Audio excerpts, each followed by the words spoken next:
कभी कभी ऐसा होता है ना कि कोई सपना इतना असली लगता है कि जागने के बाद भी एक पल को समझ नहीं आता कि सच क्या था और सपना क्या। बस यही एक छोटा सा अनुभव एक बहुत बड़े सवाल को जन्म देता है। क्या हकीकत और सपने के बीच की जो लकीर है वो वाकई उतनी साफ है जितना हम सब समझते हैं? तो जरा सोच कर देखिए, क्या हो अगर ये पूरी कायनात, ये पूरा ब्रह्मांड जिसे हम और आप जानते हैं, असल में सिर्फ एक सपना हो। ये एक ऐसा आइडिया है जो हमारे होने के मतलब पर ही सवाल उठा देता है। तो आज हम इसी हैरान कर देने वाले सवाल की गहराइयों में उतरने वाले हैं। तो चलिए, आज हम उस प्राचीन सिद्धांत को समझते हैं जो कहता है कि ये पूरी की पूरी हकीकत, ये जो मल्टीवर्स है, ये बस एक दिव्य चेतना के सपने का नतीजा है। और यकीन मानिए, ये कहानी हमारे अपने वजूद को देखने का नजरिया पूरी तरह से बदल सकती है। आज की हमारी इस पड़ताल में हम इन 5 पड़ावों से गुजरेंगे। पहले तो ये जानेंगे कि क्या हकीकत सच में एक सपना है। फिर देखेंगे कि ये सपना देख कौन रहा है और ये ब्रह्मांड बना कैसे। इसके बाद हम समय के अजीब से नियमों को समझेंगे और आखिर में ये पता लगाएंगे कि इस पूरे सपने में हमारी जगह क्या है। तो चलिए, सबसे पहले उस बड़े सवाल से ही शुरू करते हैं जो इस पूरी बातचीत की बुनियाद है। क्या हमारा वजूद, हमारी यादें, यहाँ तक कि फिजिक्स के जो नियम हैं, सब के सब एक सपने का हिस्सा है? एक ऐसा सपना जिसे कोई एक बहुत बड़ी चेतना देख रही है। ठीक है, तो अब चलते हैं सृष्टि की शुरुआत से भी पहले के एक सीन में, मतलब बिग बैंग से भी पहले, जब कुछ भी नहीं था। उस वक्त सिर्फ 3 चीजें मौजूद थीं: एक महासागर, समय का प्रतीक एक सर्प और सपने देखने वाली एक दिव्य चेतना। ये है क्षीर सागर।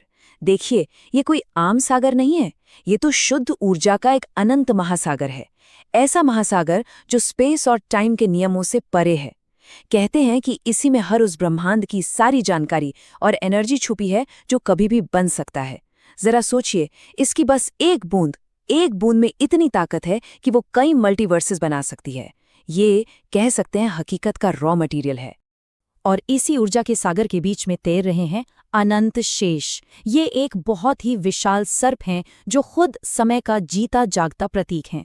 इनके 1000 सिर हैं और वो एक ही साथ पास्ट, प्रेजेंट और फ्यूचर तीनों को देख सकते हैं। इनका जो विशाल शरीर है वो उस टाइमलेस सागर में एक स्टेबल प्लेटफॉर्म देता है जहां से अब सृष्टि की कहानी शुरू होने वाली है। और उसी प्लेटफॉर्म पर विराजमान है भगवान विष्णु, यानी कि परम चेतना। वो गहरी ध्यान वाली नींद में है और एक सपना देख रहे हैं। और बस यही सपना, यही एक कॉस्मिक ड्रीम, वो चिंगारी है जिससे हमारा पूरा ब्रह्मांड, हमारी पूरी हकीकत जन्म लेने वाली है। अब सवाल ये है कि ये सपना हकीकत में बदलता कैसे है। देखिए, इस सपने से सीधे सीधे ब्रह्मांड नहीं बनता। नहीं, पहले एक क्रिएटर, एक आर्किटेक्ट का जन्म होता है जो इस सपने को एक शक्ल देगा। ये प्रोसेस 3 स्टेप्स में होता है। सबसे पहले विष्णु का सपना शुरू होता है, फिर उनकी नाभि से एक सुनहरा कमल खिलता है और उसी कमल पर 4 मुंह वाले देवता ब्रह्मा प्रकट होते हैं, जो चारों दिशाओं में देखकर हकीकत को समझ रहे हैं। आप इसे ऐसे समझ सकते हैं जैसे हमारे ब्रह्मांड का ऑन स्विच दबा दिया गया हो। ब्रह्मा के रोल को समझने का सबसे अच्छा तरीका है उन्हें एक वीडियो गेम के लेवल डिजाइनर की तरह देखना, है ना? जैसे एक डिजाइनर गेम की दुनिया बनाता है, उसके मैप्स, मिशंस और कैरेक्टर्स बनाता है, ठीक वैसे ही ब्रह्मा अब इस ब्रह्मांड के डिजाइन पर काम करना शुरू करते हैं। और ये सिर्फ एक मजेदार एनालॉजी नहीं है, ये असल में ये दिखाता है कि कैसे एक चेतना दूसरी चेतना के लिए एक पूरी दुनिया बना देती है। तो जैसे ही ब्रह्मा अपनी आंखें खोलते हैं और क्षीर सागर पर नजर डालते हैं, उस ऊर्जा के महासागर में हलचल शुरू हो जाती है। एनर्जी की लहरें उठती हैं, और वो भी आइडियाज के रूप में, जैसे ग्रेविटी, तारे, जिंदगी। अब एक कॉस्मिक आर्किटेक्ट की तरह ब्रह्मा इन सारे आइडियाज को मिलाते हैं और ब्रह्मांड को एक शक्ल देते हैं, बिल्कुल वैसे ही जैसे कोई आर्टिस्ट अलग अलग रंगों को मिलाकर एक पेंटिंग बनाता है। तो अब ब्रह्मांड तो बन चुका है, पर अब बात करते हैं समय की, टाइम के स्केल की। और यहीं पर ये पूरा कॉन्सेप्ट सच में दिमाग घुमा देता है, क्योंकि यहाँ का टाइम वैसा बिल्कुल नहीं है जैसा हम महसूस करते हैं। तो सुनिए, ब्रह्मा का सिर्फ एक दिन, जिसे कल्प कहते हैं, वो होता है 4.32 बिलियन साल का, 432 करोड़ साल। क्या इस नंबर को इमेजिन भी किया जा सकता है?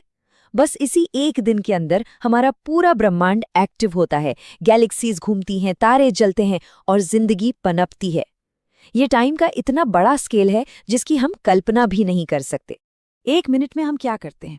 शायद एक मैसेज चेक कर लेते हैं या कोई ख्याल मन में आता है।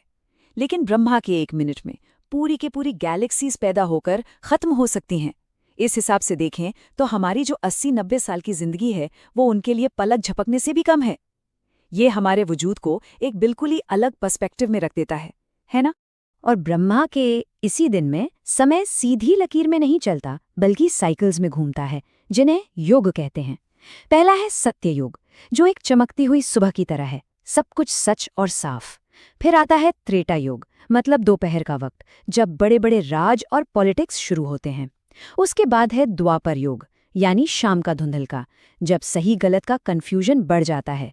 और आखिर में आता है कलियुग, देर रात जैसा, जहां चारों तरफ सिर्फ टकराव और बेचैनी है। और इस कॉस्मोलॉजी के हिसाब से हम सब अभी इसी आखिरी और सबसे केओटिक युग यानी कलियुग में जी रहे हैं। ये एक ऐसा टाइम है जहां रिश्ते, माहौल, सिस्टम, सब कुछ एक तनाव में लगता है। क्या ये सुनकर अपने आसपास की दुनिया से कोई कनेक्शन महसूस हो रहा है?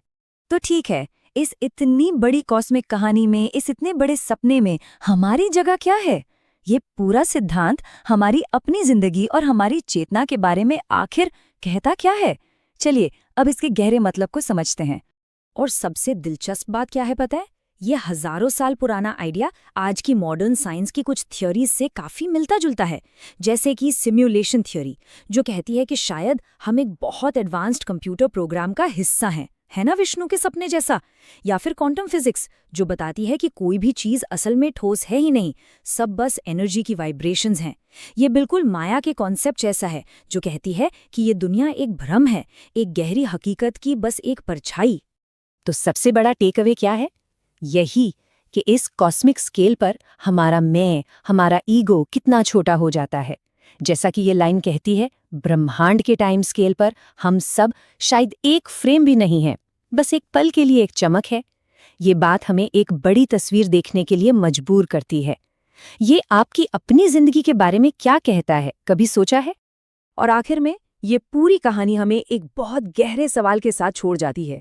क्या हम सिर्फ इस सपने के किरदार हैं जो कहानी के बहाव में बहे जा रहे हैं, या फिर हम खुद उस सपने देखने वाली चेतना का ही एक हिस्सा हैं? शायद जवाब कहीं बीच में है। ये एक ऐसा सवाल है जो हमें अपने होने के मतलब पर सोचने के लिए मजबूर करता है ना?